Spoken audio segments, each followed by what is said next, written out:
ऋषु गिरफ्तार, IAS lobby में बेचैनी क्यों? ईडी की रिपोर्ट में अफसरों की काली करतूत, 2 सस्पेंड, अब किसकी बारी? क्या बिहार में शुरू हो चुका है सबसे बड़ा ऑपरेशन आईएएस?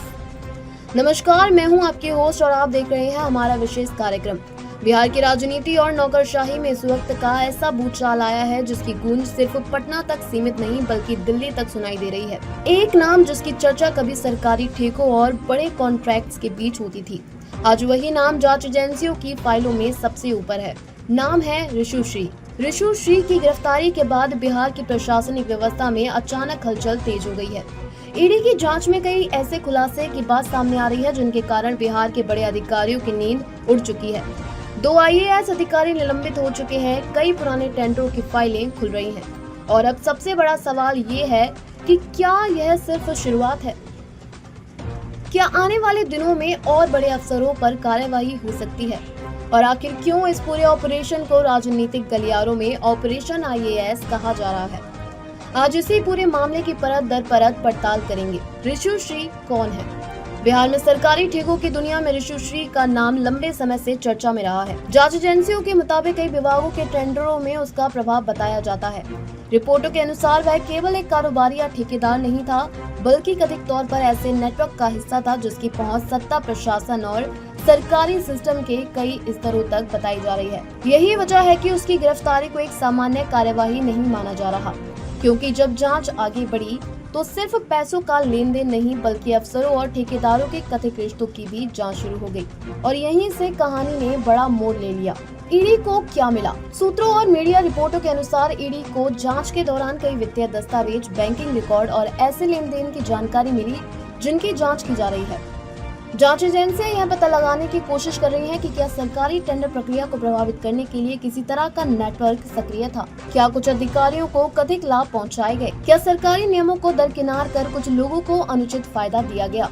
इन सभी सवालों के जवाब तलाशे जा रहे हैं। हालांकि अंतिम सच अदालत और जांच रिपोर्ट के बाद ही सामने आएगा, लेकिन इतना तय है कि जांच अब केवल एक व्यक्ति तक सीमित नहीं रह गई। 2 आईएएस अधिकारी सस्पेंड। मामला तब और गंभीर हो गया जब बिहार सरकार ने 2 वरिष्ठ आईएएस अधिकारियों को निलंबित कर दिया। इस कार्यवाही ने पूरे प्रशासनिक महकमे में सनसनी फैला दी है, क्योंकि आमतौर पर आईएएस अधिकारियों पर इतनी बड़ी कार्यवाही बहुत कम देखने को मिलती है। सरकार का यह कदम यह संकेत देता है कि जांच एजेंसियां द्वारा जुटाई गई जानकारी को गंभीरता से लिया जा रहा है। अब सवाल उठ रहा है, अगर 2 अधिकारियों पर कार्यवाही हो सकती है तो क्या जांच की आंच और लोगों तक भी पहुंचेगी? क्या और अफसरों से पूछताछ होगी? क्या कुछ और नाम सामने आ सकते हैं? यही वो सवाल है जो आज बिहार सचिवालय के गलियारों में सबसे ज्यादा चर्चा का विषय बने हुए है। आईएएस लॉबी में बेचैनी क्यों? दरअसल किसी भी राज्य की प्रशासनिक व्यवस्था की रीढ़ आईएएस अधिकारी माने जाते हैं। जब किसी बड़े कारोबारी या ठेकेदार से जुड़े मामले में सीधे वरिष्ठ अफसरों के नाम सामने आने लगे तो स्वाभाविक रूप से पूरी प्रशासनिक ढांचे में चिंता बढ़ जाती है। सूत्रों का दावा है कि कई विभागों की पुरानी फाइलें खंगाली जा रही हैं, पुराने टेंडर निकाले जा रहे हैं, पुराने भुगतान रिकॉर्ड की जांच हो रही है और इसी वजह से कई अधिकारी यह समझने की कोशिश कर रहे हैं कि जांच आखिर किस दिशा में आगे बढ़ेगी।